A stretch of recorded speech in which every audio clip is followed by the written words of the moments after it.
is up, you guys? This is Mini Superheroes Today. Hey guys, Jonathan here, aka Mini Superheroes Today. I wanted to celebrate the 10-year anniversary of LEGO Marvel, since it seems like LEGO isn't gonna do it themselves, by taking a look at this set here. This is the LEGO Avengers set from 2012, from the very first wave of LEGO Marvel sets. 6869 Quinjet Arial battle, of course, from the first Avengers movie.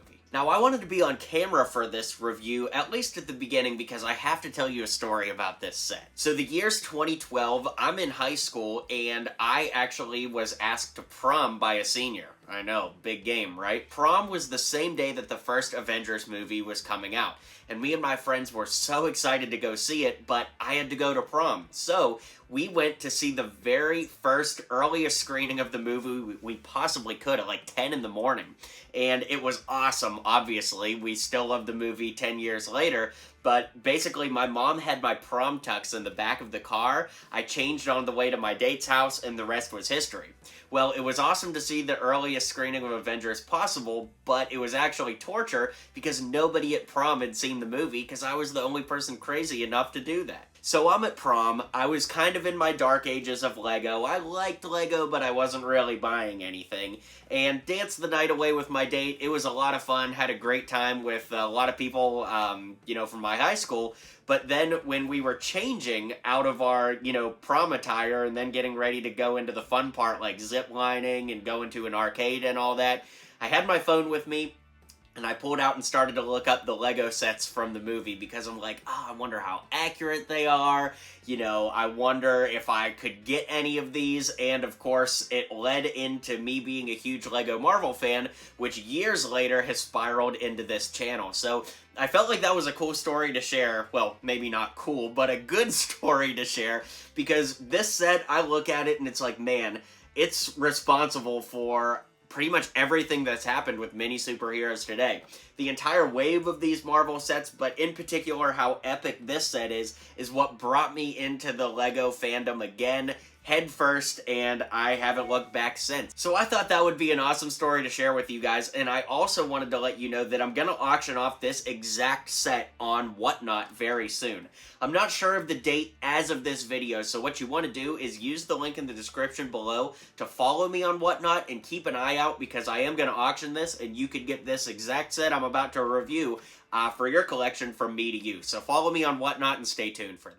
So for minifigures, we get this Chitauri soldier. He also appeared in the Captain America's Avenging Cycle set, so not exclusive, but you do need somebody to pilot the little swoosh thing we'll take a look at here in a minute. So it was cool to get at least one kind of, baddie for everybody to beat up on that isn't Loki. We also get Thor, who I think has aged very well compared to some other figures from the LEGO Marvel line. I really love the paper cape on this one. I just think paper capes are better in every way anyways. You can lift that cape up and see he's got some printing on the back of the torso as well, and the head is double-sided with an angry face on one side and a more calm, collected face on the other. After Thor, it only makes sense to review Loki. Loki did appear in more sets than just this one. In fact, he appeared in almost every set from this wave, but it's a cool figure nonetheless. Of course, he's kind of got that rubbery, squishy helmet, no printing on the back side of the head. He does have a cape that you can lift up to see no printing on the back of the torso, and it's just a great figure all these years later. I always wished he had arm printing, but then again, LEGO Marvel didn't really have any arm printing at this time, so, it was definitely a big wish. Our final two figures from this set are exclusives, and that is the Avengers 2012 Black Widow.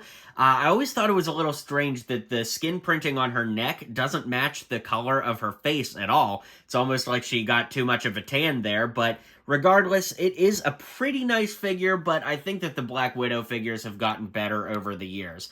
I kind of feel like they tried to make this head look too much like Scarlett Johansson, and unfortunately, it doesn't really hit the same stride that I think they hit with, like, the Age of Ultron Civil War era. But it was nice for the time, and I still like this figure all these years later.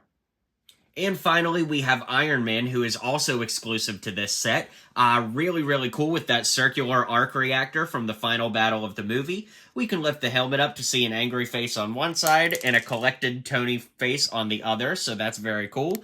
And yeah, it's just a really great figure. I think that Something else interesting to point out, since this is like a 10-year anniversary lesson, is that when this figure was initially revealed, a lot of people complained that they thought the helmet was too big. Ironically, here we are 10 years later with new Iron Man helmets out that, you know, some LEGO fans aren't exactly thrilled with. So it's just kind of funny that Iron Man's helmet has always been a little bit of a talking point among the LEGO Marvel fandom. Anyways, let's start taking a look at the builds of this set. We also get this cool little Chitauri flyer, got a little sticker on both sides there and on the front, and this is, of course, from the iconic scene where Hawkeye shoots him with that exploding arrow, and Loki catches it, but it's a really cool little build. The only bummer is it doesn't really sit up very well, just by nature of how it's built, but it is a cool piece to kind of swoosh around, and it makes this like a very chaseable set, so you can play with it, and yeah, it's just really awesome. So that brings us to the Quinjet itself, and in my opinion, this is the best LEGO Quinjet we've gotten to date. There have been some other good ones, but this one is just a massive, massive set, and I absolutely love it. Up front, we have a cockpit here where you can fit exactly one minifigure that opens up, and you can see how you could seat a pilot figure in there. Then this section opens up. It doesn't hinge or anything, but there's a little control panel there and seats for two Avengers to sit. And, of course, we have the iconic fire hydrant, which appears in so many LEGO Marvel sets, just kind of like an Easter egg that the designers like to include.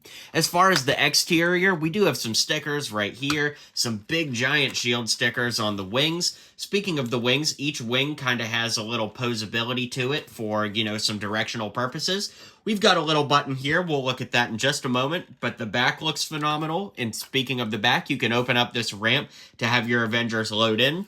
There's a little bit of space there. It's kind of hard to access. In fact, this piece isn't even supposed to come off. And how you're really supposed to access it is by opening this little door. But you can't really hardly even fit your hand in there to mess around with any figures. So even all these years later, I always thought that this entire back hatch should have been able to lift up. But, you know, I'm not a LEGO engineer to know if that's a, you know, impossibility or not. But flipping it on the underside, you can see that we have one little set of wheels up front that can turn on a hinge, and these wheels in the back, so that's cool. It's got some landing gears. Then we also have, if we move it right here, these little drop-down Technic pieces, which have flick fire missiles on both sides. Very cool, and I love that you can kind of hide them up under the wings as well. And then I told you guys that there was this little red button up here we can push. If you push that all the way down, it drops out this hatch, and then there's a little shield drone underneath. Now, of course, that doesn't really happen in the movie or anything like that, but it is a pretty cool play feature for a LEGO set. So that's about all there is to say about the Quinjet. I just realized it's missing a piece right there. But it is a really cool set, and like I said, of all the LEGO Quinjets we've gotten to date, I just think that this one reigns supreme. What do you guys think? Well, you made it to the end of the video. Thanks for hanging out with me today, and don't forget to hit like and subscribe, and maybe check out one of my other videos listed here.